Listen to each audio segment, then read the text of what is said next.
تو گویا کی بہت بڑی بدشگونی ہو گئی. کیا ہوا تمہارے گھر میں؟ تمہارے شرم کے سر نیچے کر لیتا اور جواب دیتا لڑکی پیدا ہوئی. لڑکی کا پیدا ہونا زمانے جاہلیت میں بہت بڑا پاپ تھا.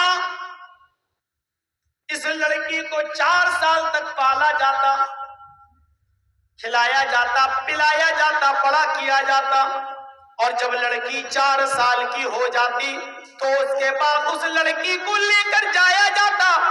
ماں سے کہا جاتا، بیوی سے کہ نہلاؤ دھلاؤ، نئے کپڑے پہناؤ.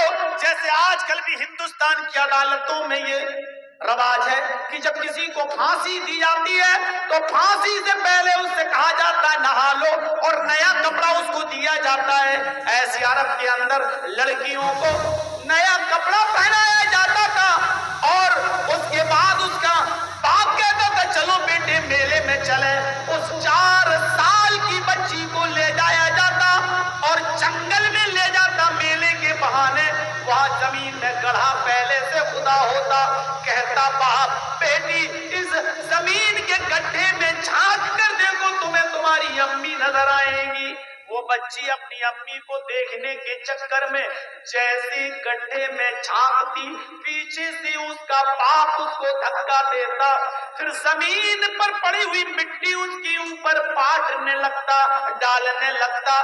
وہ معصوم بیچاری چھوٹے چھوٹے ننھے منھے ہاتھوں سے اس مٹی کو دور کرتی اور کہتی ابو یہ کیا کر رہے ہیں؟ آپ کو میلہ دکھانے لائے تھے. میرے بھائیوں غور کرو، جب تک اس لڑکی کی آخری سانس نہیں نکل جاتی تھی، مر نہیں جاتی تھی، وہ لڑکی کا باپ اسی قبر پر بیٹھا رہتا تھا اور جب یقین کر لیتا تھا کہ مر گئی ہوگی تب وہ قبر چھوڑ کر آتا تھا اور اپنے گھر نہیں جاتا تھا، محلے میں، گاؤں میں، قبیلے میں جاتا تھا، وہاں جشن مناتا تھا اور شراب کی بوتلیں رکھی ہوتی تھی، اس کو پیا جاتا تھا اور جشن منایا جاتا تھا کہ آج میں نے اپنی بیٹی کو زندہ دفن کر دیا، آج میں نے اپنی بیٹی کو درگور کر دیا.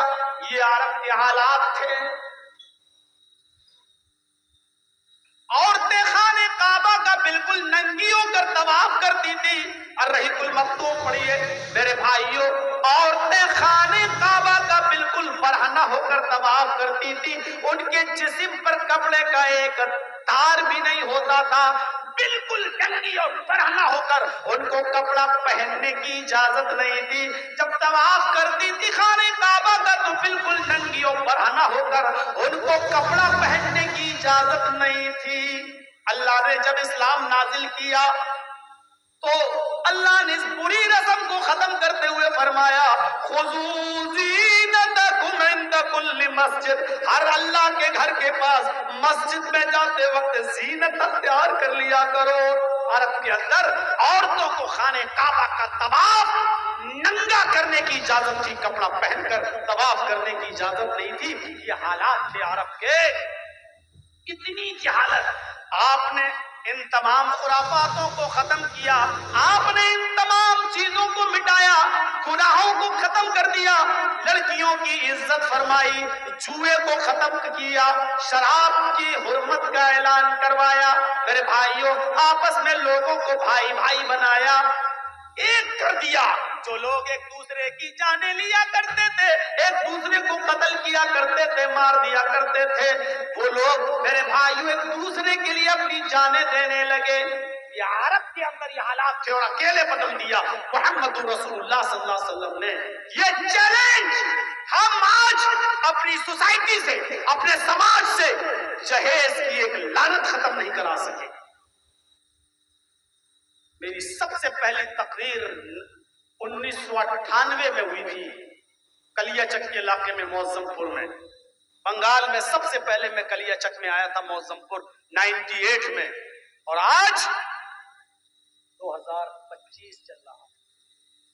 25 سال یہ اور 2 سال وہ، 27 سال میں اگر مجھ سے پوچھو کہ جرجی صاحب چینجنگ کتنی آئی ہے، 100 میں کتنا نمبر دو گے تو میں 0 نمبر دوں گا. پہلے جہیز میں سائیکل چلتی تھی، آج موٹر سائیکل چلتی ہے.